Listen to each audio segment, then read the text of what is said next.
Thank you. Well, it's questions for Gary before we get going into this thing. So we'll go ahead. Okay, so we're going to hear from Mark and Tony, or Tony and Certainly. Mark. I seen Mark. Some of those. Okay, Mark and then Tony. How you? Mr. Mayor, council members, Gary Reiner, thank you for the opportunity to present our request. Please introduce yourself. Mark McGuire. I'm president of the Palouse Ice Rink Association, and I live in 1908 East D Street in Moscow. Thank you, Mark. And I hope you can see from the turnout here that I think Bob Hamilton's money would be well placed in the pursuit of offering the youth, the children, the young children of Moscow the opportunity for recreational activities in a period of time from October through April, of which there are a few other opportunities really in the Moscow vicinity. I've asked for the $1 million request from the Hamilton funds to support our plan, and at this time I will pass the torch on to Tony Mangini, the Vice President of the Palouse Ice Rink, to provide a short presentation about the success of our temporary 15-year-old facility and how well it's done to offer opportunities for the youth and children and families in Moscow. Tony? Hi, my name is Tony Mangini. I live at 606 Conestoga here in Moscow. I would like to thank Mayor Lambert, City Council, Gary Reedner, and the rest of the staff for making the time for us to give this presentation tonight. Also appreciate the members of this community showing up and showing their support. Our slogan has been small rink, big demand, and I think it says a lot about what we've been trying to do in the past and where we're trying to go in the future. The rink has had a lot of success in 15 years and had a lot of challenges. But overall, we feel very good about where we are. It's been a slow process to get to this point, and we appreciate you making the time to listen to what we have to propose. Just some basics, and Mr. Reedner had already covered a lot of this stuff. We're a 501c3.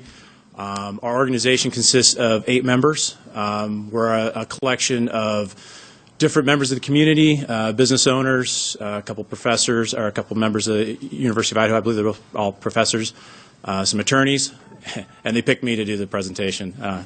I'm the CFO for NRS in my day job. You're doing fine, Tony. Thank you.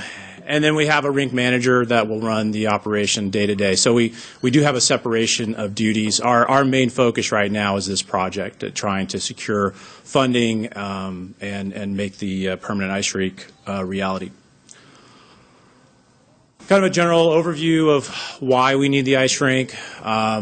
We draw a lot of people, and we've done that for a long time. Even as primitive as the facility is, we bring in a lot of people. They have birthday parties at open skate or at public skates.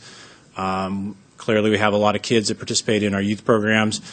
And so it just has reached the point where we need a bigger facility to fulfill the mission that we've had from the beginning, which is to offer a full selection of resources and ice-related activities.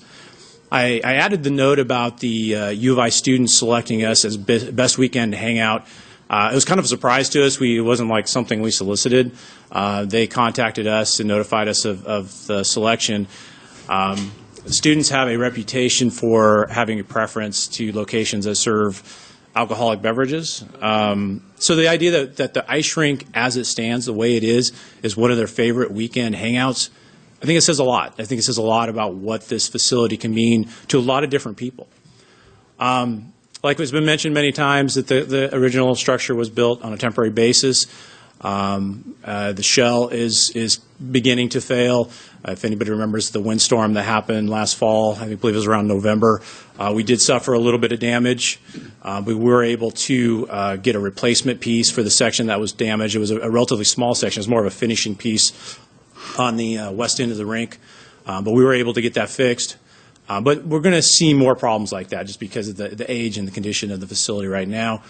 I was the person that sat through the hearings with the Board of Adjustments, and we were able to get the SUP extended till July of 2019. That happened last month. The message I got was, happy to see you. We don't want to see you again because you need to get that rink built, which is part of our motivation for being here tonight. The current facility is 3/4 size. I think we've done amazing things with what we have, but it certainly, its limitations has caused some challenges for us. We have a lot of kids that are at an age where it just doesn't work for their size. We actually have some kids tonight. I've seen, actually I have a couple of players from the varsity team this last spring that won their tournament within the division they play in. And it reaches a point where you get to size you can't play 5-on-5 hockey, which is what normal hockey is. We adapt and we play 4-on-4 with the adults, but for the kids it just doesn't work just because of the nature of the competition that they play. And so a lot of these kids are forced to play up in Cheney. They will practice in Moscow on some nights, but they also do practicing and they do their home games up at the Cheney facility. So there's a lot of traveling back and forth for families to do that. And then the figure skating program has probably been the one that struggled the most because of our facility. They really have had a hard time maintaining coaches. Really beyond just basic figure skating skills, it's really difficult for them to do much more with a 3/4 size sheet of ice. And it's something that they've been struggling with for a long time, and certainly something we'd like to address in the future. The sound issue has always been a challenge for us just because it limits our hours of operation. We've done our best to be good neighbors, and unfortunately from a business side it does limit our ability to service our users and generate revenue. But we've made do with the best we can with that over the years. And then just the limited facilities, we use a porta potty. Like I mentioned, we were missing a section of our roof last year. And if anybody was in there in December last year, it looked like a snowy scene in a winter wonderland at points, just because the snow was coming into the facility. And people had good attitudes about it and a sense of humor. But I think at some point we really would like to have a real roof on our facility. Who will benefit? Well, as you can see here tonight, there's a lot of young people that would benefit from it.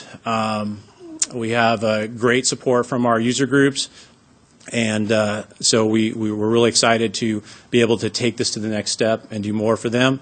I just mentioned figure skating.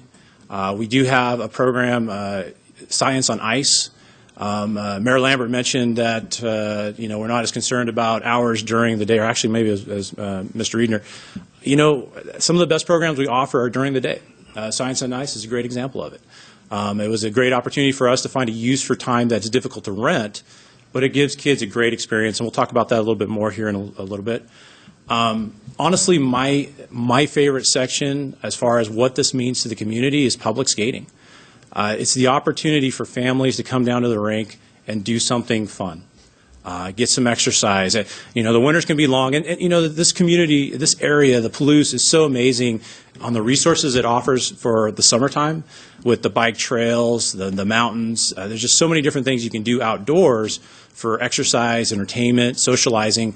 But in the wintertime, it's a challenge around here. We don't have a ski hill, and we don't have some of the other resources other communities have. The ice rink is really one of the few we have that's there for everybody. You don't have to be a college student. You don't have to work for a certain company. You just have to pay $5 and go. And so it's a lot of fun. I think it's a great opportunity. It's honestly the thing that got me involved with this. I don't have a kid that plays hockey. I know a lot of us are associated, just assume that we must be here because our kids must play.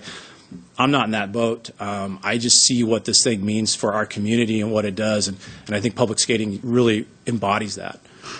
The adult hockey program is also a very good program. I'll talk about it more here coming up. Curling is another program we've had. And then just special events. One of the most common requests we get is sororities and fraternities just wanting to rent our facility. And maybe that has something to do with why we were voted best weekend hangout on the Palouse, because a lot of the college students like to just have something to do. And so it's been a great part of our organization. So the youth hockey, we start with we call them PIHA, Palouse Youth Hockey Association. They've been there from the very beginning. It's a very dedicated group of parents that make this thing happen. They offer the opportunities to boys, girls. The thing that really impresses me, and I umpire baseball as a side project because I need something else to do with my life. What I really like about with the hockey programs is there's a lot of resources for training coaches. And that's the thing I notice as an umpire is a lot of the people that are coaching are volunteers and they have great intentions. They don't know what they're doing. And USA Hockey has a great program. All coaches are required to go through training. It's very regimented, and it gives the kids, I think, a better experience to learn the game of hockey, more so than other sports have, just because there's resources there by design to make sure that the coaches are qualified and can help their players. And so I think that third point is a huge part of what makes our program so successful. And another thing in the last point, the scholarships. This is a big deal because the cost of playing hockey isn't cheap. I don't care how old you are. If you want to play, it's not the cheapest sport, but we have resources available. So if there's a family, if there's a kid that really wants to play hockey, we'll make it happen. And I think that's an important part. I think that's really important in fulfilling what the Hamilton Fund was trying to accomplish. If you look at the graph in the bottom left-hand corner, it just shows you kind of visual, and I apologize it's not a little more clear, but over the last 7 years, just how much we've grown. And the thing you notice, if you look at the different groups of bars from left to right, the left would be the youngest kids and the right would be the older kids. And you see a decline on the older kids, and part of that is normal natural attrition, but I would have to hazard to guess a good portion of that is also families that just make the decision. It's just too difficult to do the traveling. So again, having a bigger facility would help us to expand our program and hopefully get more kids involved with hockey. Our other youth program is the Polar Bears, and they've been around for a couple years, and they are specific to girls hockey, and they focus on 9 to 19-year-olds. And part of their mission is to really open the sport up to everybody. Sometimes the perception with hockey is it's kind of really for the kids that have been playing from day one. Hockey starts at age 5. So if you don't get on in the beginning, or maybe if you're not as aggressive of a personality, you may feel like you can't be a part of it. And that's part of the Polar Bears mission, is to kind of get away from that. Oh, sorry. I've got a question for you, Tony, because the slide before the presentation, you got 5 groups of kids from 5 up to 18 or 19. Mm-hmm. Now, is that different from this group of kids? Because these are girls only from 9 to 19. Are they part of those other numbers as well, or is that this separate? That was Pi-Ha specific, so this would be a separate group. I believe the Polar Bears, and I know the president's here tonight, and she can maybe answer this question better than me. My understanding is they have about 40 participants, give or take a few. And I think they try and split it up. I believe it's either 3 groups or 2 groups. So they try and make it age appropriate. Part of it for them is finding tournaments. And a lot of times tournaments will be 15U or 17U. So you have to find a combination that fits within what the tournaments will allow and within what makes sense within the group of players. So they do split it up. I just don't know the specifics. Does that answer your question? Yep. Thank you. They are required to do some traveling, again, similar to Pi-Ha, just you have to go where the tournaments are. I mentioned it's been around for about 2 years, and they'll be starting the 3rd season this fall, and they do have about 40 players.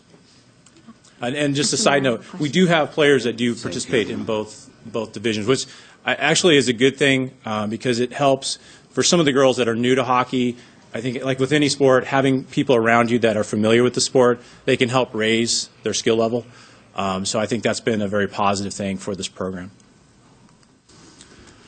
Figure skating, we talked about it a little bit before. It's a very limited program, and it was kind of hard to find pictures for it, to be honest with you. And so we're hoping to see this thing grow. The girl in the blue on the far right, she just graduated my daughter, so that's been a few years from now. So we're hoping to see this program grow and be a bigger part of what we do. Science on Ice, mentioned that before. This kind of gives some of the specs. We've got a large number of schools around the area that's participated, 500 students a year, so it's a pretty significant program in its own right. We got some great support from local businesses, Decagon Devices and TerraGraphics, which is great because it gives the ability to offer funding to schools when they're struggling to make it work, whether it be covering the cost of the session or getting bus transportation and so forth. So it's a good part of what we do. We had a second slide, but I decided to leave it out. But I think it's important to kind of talk about what it does, and because we can talk about, okay, well, it does science, but what exactly does it do? Well, here's some examples. Properties of water, molecules in motion, phase changes, and how the Zamboni smooths the ice. I'd like to see that part myself because I really don't know. Newton's second law of motion, force, mass, and acceleration, using hockey pucks and slingshots.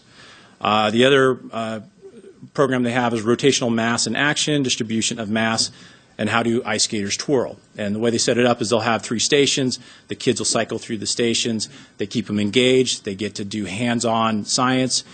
So it's a very popular part of the program. And then as part of the coming to the ice rink, they also get the opportunity to skate. And so they're provided with ice skates and actually just get some exercise and have fun.